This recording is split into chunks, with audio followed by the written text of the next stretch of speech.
बाराबंकी में रिश्तों को शर्मसार करने वाला मामला सामने आया है, जहां भाई और पिता ने गर्भवती बेटी के शव को नदी में फेंक दिया। बताया जा रहा है कि बहन बिन ब्याही गर्भवती थी, जिसके चलते घरवाले उससे नाराज थे। दरअसल मृतका अपने ननिहाल रायगंज थाना देवा में रहकर इंटर की पढ़ाई कर रही थी, जहां उसके गांव के किसी लड़के के साथ नाजायज संबंध बन गए और वो गर्भवती हो गई। जब युवती रक्षाबंधन के मौके पर अपने गांव आई तो पिता भाई को गर्भवती होने की जानकारी हुई, तो उन्होंने युवती को मारा पीटा और गर्भपात कराने को कहा, लेकिन युवती नहीं मानी, जिसके बाद युवती की उसके घर में ही संदिग्ध मौत हो गई और फिर युवती के पिता और भाई ने शव को रेठ नदी में फेंक दिया था। वहीं नदी में लाश मिलने के बाद पुलिस ने मामले की जांच की तो चौंकाने वाला खुलासा हुआ। घटना के संबंध में जानकारी हुई कि जो मृतका है ये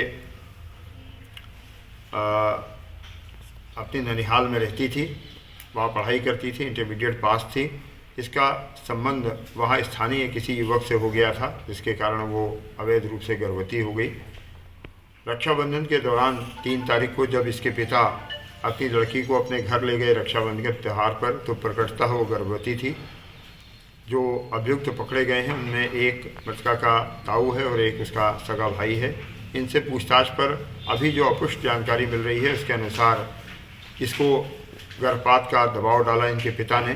पिता भी नहीं मिल सके हैं और उस दबाव के चलते किन्हीं परिस्थितियों में इसका शरीर मृत अवस्था में घर पर मिला, जिसको पिता, उसके भाई और उसके ताऊ ने मिलकर इस प्रकार से डिस्पोज ऑफ किया कि वो बहता हुआ इस घटनास्थल तक पहुंच गया। फिलहाल पुलिस ने आरोपी भाई और ताऊ को गिरफ्तार कर लिया है और जेल भेजा जा रहा है। साथ ही आरोपी पिता की तलाश की जा रही है, जिसकी जल्द गिरफ्तारी का दावा भी किया जा रहा है। पंजाब केसरी टीवी के लिए बाराबंकी से अर्जुन सिंह की रिपोर्ट।